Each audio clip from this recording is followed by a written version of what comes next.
Hi friends, இன்னொரு பெரிய வீடியோவில் உங்களை சந்திக்கிற ரொம்ப சந்தோஷம். இப்போ நம்ம கேரேஜில் என்ன வண்டி ரெஸ்டோரேஷன் ஒர்க் முடிச்சிருக்கோங்கிறத தெரிஞ்சுக்கிற முன்னாடி இதுக்கு முன்னாடி ஒரு வீடியோ போட்டிருந்தோம், ஒரு எல்லோ கலரு. ஸோ அதில் பார்த்தீங்கன்னா நான் வண்டி ரெஸ்டோரேஷன் ஒர்க்கே எடுக்கலை அப்படின்னு கேட்டிருந்தேன். அதில் நிறைய பேர் எதுக்கு பெதர்னு கமெண்ட் பண்ணியிருந்தீங்க. ஸோ நிறையா வண்டி நம்மகிட்ட பெண்டிங் ஆகிடுது. நிறைய பேர் வண்டி விட்றதுக்கு முன்னாடியே எவ்வளோ நாள் ஆகும், எனக்கு ஒரு மாதத்தில் கிடச்சிருமா, எனக்கு அடுத்த மாதம் மேரேஜ் இருக்குது உடனே கிடச்சிருமா அப்படின்னு நிறைய பேர் கேட்டுக்கிட்டே இருக்காங்க.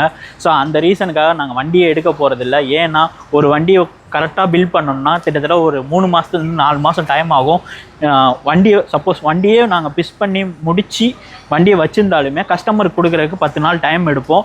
இந்த டைம் எடுக்கிறது எதுக்குன்னு பார்த்தீங்கன்னா, வண்டி ப்ராப்பராக காலைல வந்தோடனே ஸ்டார்ட் ஆகுதா, கடையை திறந்தோடனே ஒரு தடவை ஸ்டார்ட் பண்ணி பார்ப்போம், ஸ்டார்ட் ஆகுதா, இல்லை ஏர்லாக் ஆகுதா, வண்டி ஓட்டிகிட்டு போகும்போது ஏர்லாக் ஆகி வண்டி ஆஃப் ஆகுதா. அதே மாதிரி பார்த்தீங்கன்னா சில டயத்தில் என்ன ஆகும்னா, வண்டி விரட்டி விட்டுட்டு ஓட்டிட்டு வண்டி ஸ்லோ பண்ணால் வண்டி அமுங்கும். ஸோ சின்ன ப்ராப்ளம்லாம் கண்டினியூவாக வந்துகிட்டே இருக்கும். இதெல்லாம் கஸ்டமர்கிட்ட போகும்போது இந்த ப்ராப்ளம்லாம் இருக்கக்கூடாதுன்னு சொல்லி நம்ம ஒரு டைம் எடுத்து அதை ப்ராப்பராக செக் பண்ணுவோம். மெயினாக பார்த்தீங்கன்னா ஆயில் லீக் ஆகுதா, ஏன்னா ஒரு வண்டியில் இன்ஜின் பிரித்த பிறகு ஆயில் லீக் ஆகுது, 2T ஆயில் பம்ப் ஒர்க் ஆகலை அப்படிங்கிற கம்ப்ளைண்ட்டு நிறையா வந்துக்கிட்டே இருக்கும். ஸோ அதெல்லாம் இதுக்கடுத்து வரக்கூடாது அப்படின்னு சொல்லி தான் நம்ம கொஞ்சம் டைம் எடுக்கிறோம். ஸோ அந்த டைம் சொன்னாலும் கஸ்டமருக்கு புரிய மாட்டேது. இன்னொருத்தவங்க இவ்வளோ நாளில் ரெடி பண்ணி தரேன்றாங்க, இன்னொருத்தவங்க பார்த்தீங்கன்னா 20 நாளில் ரெடி பண்ணி தரேன்றாங்க. இன்னும் மெயினான விஷயம் என்னென்னா, இவங்க இவ்வளோ பட்ஜெட்டில் தான் ரெடி பண்ணி தராங்க, நீங்கள் என்ன இவ்வளோ பட்ஜெட் சொல்கிறீங்க, உங்கள்கிட்ட ஏன் மித்த இடத்துல 80,000 90,000 ஆகுது, ஏன் நீங்கள் 1 lakh ப்ளஸ் ஆகுது அப்படின்னு சொல்கிறீங்க அப்படின்னு கேட்குறாங்க. ஸோ என்ன மெட்டீரியல் போடுறோமோ அந்த மெட்டீரியலுக்கு ஏற்ற மாதிரி தான் அமௌண்ட்டு மாறும். ஸோ ஒரு இடத்துல சாதாரண கையேந்தி பவனில் சாப்பிட்டோம்னா அதே தோசை, அதே அரிசி மாவு உளுந்த மாவு தான் போட்டு ஆட்ட போகிறாங்க.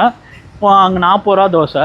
இப்போது இதை காட்டி ஒரு ஹோட்டலில் போய் சாப்பிட போகிறோம், அதே தான் ஊற்றுறாங்க. ஆனால் ப்ராடக்ட் மாறுது. ஸோ அவங்க போடுற அரிசி மாவு தான் இவங்களும் போட போகிறாங்க. ஆனால் அரிசி வேறு அரிசி போடுவாங்க, இவங்க அவங்க பட்ஜெட்டுக்கு ஏற்ற மாதிரி போடுவாங்க. ஸோ இந்த மாதிரிலாம் இருக்குது. ஸோ நம்ம ஒர்க் பண்ணும்போது இதெல்லாம் க்ளீனாக பார்க்கணும். சில விஷயங்கள்லாம் இது போட்டால் தான் செட் ஆகுங்கிறது எனக்கு தெரியும். ஸோ என்னை மீட் பண்ண எல்லாருக்கும் நான் சொல்லியிருக்கேன், ஆனால் இந்த பொருள் ஒரிஜினல் தான் கிடைக்குமா அப்படின்னு நிறைய பேர் கேட்டிருக்காங்க. ஒரிஜினல் கிடைக்காது. ஸோ ஒரு கஸ்டமருக்கு இந்த ப்ராடக்ட் போட்டால் செட் ஆகும், ஒரிஜினல் தான் கிடைக்கும் அப்படிங்கிறத ஆணி தகுதிமாக நான் ஓப்பனாகவே மீட் பண்ணுற எல்லாத்தையும் நான் சொல்லியிருக்கேன். ஸோ அதனால தான் கொஞ்சம் டைம் எடுக்குது. சில பொருள்லாம் எனக்கு செட் ஆகணும், எனக்கு செட் ஆகிடுச்சின்னா தான் அந்த வண்டி என் வண்டி போடுற வண்டிகளுக்கு செட் ஆகும். ஸோ இப்போ ஏதோ கடையில் கிடைக்கிது, அதை தூக்கி மாட்டுறோம், ஒரு பொருள் கிடைக்கிது, அந்த பொருளை மாட்டுறோம், இந்த பொருள் அங்கேருந்து செகண்ட்ஸில் வாங்கி தான் நான் உங்கள் வண்டிக்கு மாட்டுறோம். அந்த பொருள் நல்லா இருக்கா இல்லையாங்கிறத நம்ம ஃபஸ்ட்டு ஒரு கஸ்டமருக்கு போடுறதுக்கு முன்னாடி நம்ம அந்த இடத்துல மைண்டாக யோசிச்சு பார்க்கணும். ஏன்னா இந்த கஸ்டமர் வண்டி ஓட்ட போகிறாங்க, இந்த இடத்துல என்ன நம்பி வண்டி ஓட்ட போகிறாங்க. ஸோ அப்படிங்கும்போது அந்த வண்டி எந்த இடத்துலையும் லாக் ஆகக்கூடாதுங்கிறது என்னோடய ஆசை. அதனால தான் கொஞ்சம் டைம் எடுத்துக்கிறேன். ஸோ இதுக்கடுத்து நம்ம ரெஸ்டோரேஷன் ஒர்க்கே எடுக்கலை, திரும்பியும் சொல்கிறேன் எடுக்கலை. 1 month ஆகும். 1 மாதம் ஃப்ரீயாக விட்டுருங்க. 1 மாதத்தில் எல்லா வண்டியும் ஓரளவுக்கு முடிச்சுட்டு எடுக்கலான் இருக்கோம். ஸோ இப்போ நம்மகிட்ட ரெஸ்டோரேஷன் ஆகி முடிச்சிருக்க பார்த்தீங்கன்னா ஒரு 100. இது பார்த்தீங்கன்னா மாடல் பார்த்தீங்கன்னா ஒரு 92 மாடல். கஸ்டமர் அண்ணா நகர்லேருந்து நம்ம கேரேஜ் கொண்டு வந்திருந்தாங்க. ஸோ எப்படி கொண்டு வந்தாங்கங்கிறத மேலே ஒரு வீடியோ ப்ளே பண்ணுறேன் பாருங்கள். ஸோ அந்த வண்டியை குட்டியான போட்டு தான் ஒரு 5 years எடுக்கவே இல்லை. லாக்டவுனோட அந்த வண்டியை நான் மெயின்டைனே பண்ணல, வீட்டில் ஒரு ஓரமாக போட்டேன். உங்கள் வீடியோலாம் பார்த்தேன். அப்புறம் நேரில் ஒரு தடவை 2 தடவை விசிட் பண்ணாங்க. அவங்களுக்கும் நமக்கும் ஒரு பாண்ட் ஆயிடுச்சு. சரி வண்டி கொண்டு வரேன் அப்படின்னு சொல்லி வண்டி கொண்டு வந்தாங்க. டோட்டலாக இப்போ இந்த வண்டியை ரெஸ்டோரேஷன் ஒர்க்கு முடிச்சிருக்கோம். 2 டயரும் பார்த்தீங்கன்னா MRF பிராண்டு தான். நம்ம எப்போவும் எல்லா வீடியோவில் சொல்கிற மாதிரி சாப்பர் டைப் தான் யூஸ் பண்ணியிருக்கோம். 2 ரிம்மும் பார்த்தீங்கன்னா ஹீரோவோட ரிம்மு தான் கொடுத்துருக்கோம். இன்றைக்கி ஹீரோவோட ரிம்மு என்ன ப்ரைஸுங்கிறது தெரிஞ்சிருந்தால் கமெண்ட் பாக்ஸில் சொல்லுங்கள்.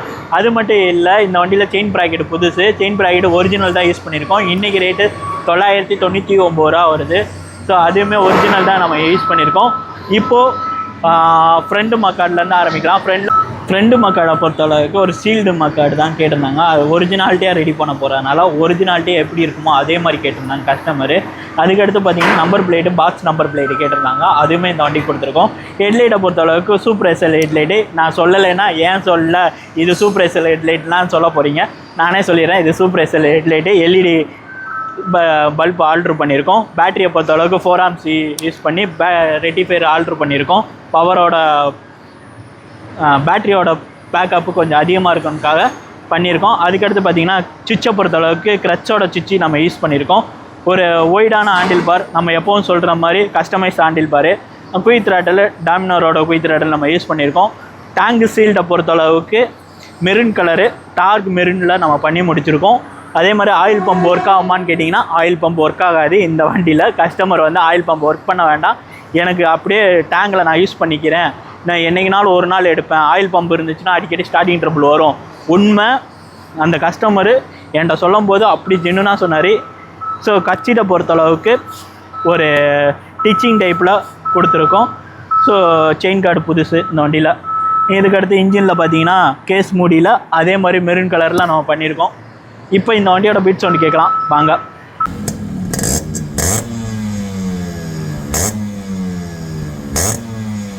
இந்த வண்டியோட பீட் சவுண்டு கேட்டிருப்பீங்கன்னு நினைக்கிறேன். இந்த பீட் சவுண்டு எப்படி இருக்குது, இந்த வண்டியோட அவுட்புட்டும் எப்படி வந்திருக்குன்னு மறக்காமல் கமெண்ட் பாக்ஸில் சொல்லுங்கள். ஸோ இந்த வீடியோ மாதிரி எல்லா வீடியோவும் நம்ம வீடியோ பார்க்கணுன்னா நம்ம சேனலை ஃபாலோ பண்ணிக்கோங்க. நம்ம சேனல் ஒரு சின்ன சேனல் தான், கோச்சிக்காதீங்க. Thank you all, keep supporting.